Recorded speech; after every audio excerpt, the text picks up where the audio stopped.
Hermano? Alright, got three movies. All of, well, I'll start with the first one I watched at TIFF. And Well, wait a minute. Before you get into that, what about TIFF? what about it? Well, Who is TIFF? talk about your experience there. Okay, so I was in Canada this past week. This technically the second week TIFF was going on. It started on the 3rd. I arrived in Canada on the 8th. So it had been on for about 5 days, and I genuinely enjoyed the experience. If I had to do it over again, I think I would have done it a little differently. Instead of, I didn't go there really knowing the whole process, how everything worked. I didn't know that all these movies were screened in various theaters around Toronto. I thought it was like one giant location or something with a bunch of theaters. It's usually pretty spread. Yeah, see, I had no idea. Like, I didn't realize that I'd be watching one movie, and then if I wanted to see another movie, I'd have to travel like a mile or so. Hop on the bus and go. And go to another movie, you know what I mean? Like, so, that was different. So now knowing that, going back, if I were to go next year or something, I would have probably an easier time just getting from movie to movie.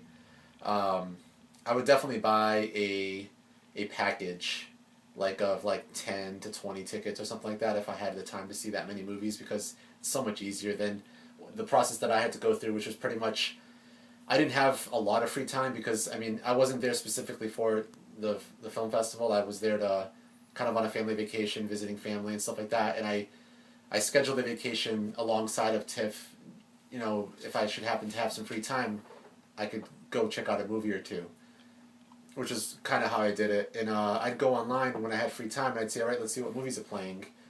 And then sometimes movies would have tickets still available, sometimes they wouldn't. So I missed a few movies because, you know, like popular movies that, you know, they were sold out way in advance. Like, you just had to be on the ball and get them way in advance. I did happen to stand in line for one movie in the rush line. Are you guys familiar with what the rush line is? No. If tickets are sold out for a screening, you still have one last chance to get into it. It's called the rush line. So you show up like, say your movie's playing at noon. Show up early. Show up like at 10:30, and there'll be people out there like volunteers that'll kind of tell you, all right, what movie are you here for? And I'm like, well, I'm here for this movie. They're like, all right, well, hop in the rush line, and if for whatever reason, because people during this festival will see like 20, 30 movies. Sometimes they might have a ticket for the movie that you want to see, but they might not go to it because they might be burnt out. So there might be seats available. So they'll kind of look like a half an hour before and see who's in the theater and how many seats are free. So then they'll come back out to the people in the rush line and be like, all right, who's here to see this?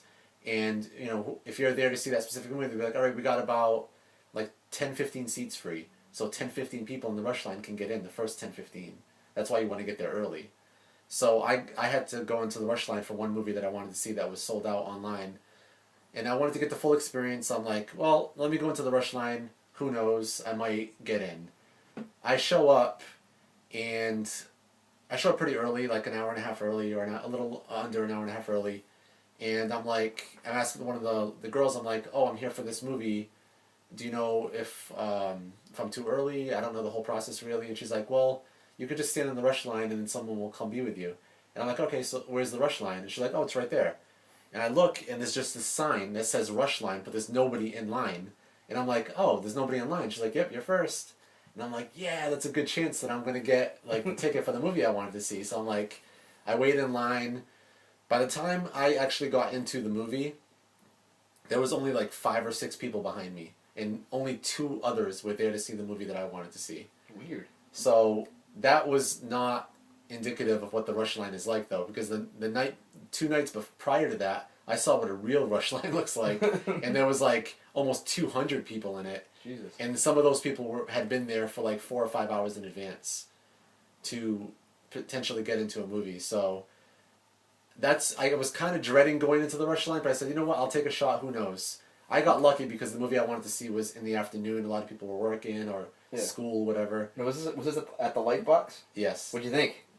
Lightbox was cool. The theater, I didn't know you did. How big would you say the theater you were in was? Only a couple, maybe like 200 seats, maybe at most. The theater I was in wow, was that's small. very small. Yeah. It was like maybe tops 100 seats.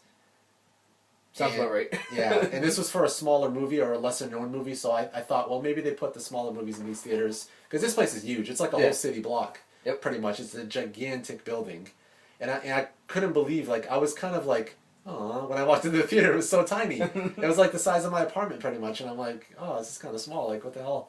I was expecting like some gigantic, massive, like sprawling theater Metroplex. where I needed like old school like binoculars or something to like see the screen. Opera glasses. Yeah, some opera glasses or something. It wasn't like that though. So that was pretty much my experience. I mean, I went for one of the movies late at night. That was a little better. What surprised me quite a bit was I also didn't realize that. I think for most movies and even.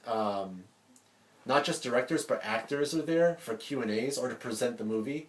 All right. And I had, like, for both of them, for the screenings that I went to, the Ty West was there for the one movie that I saw with him, and then the director for another movie I watched was there as well.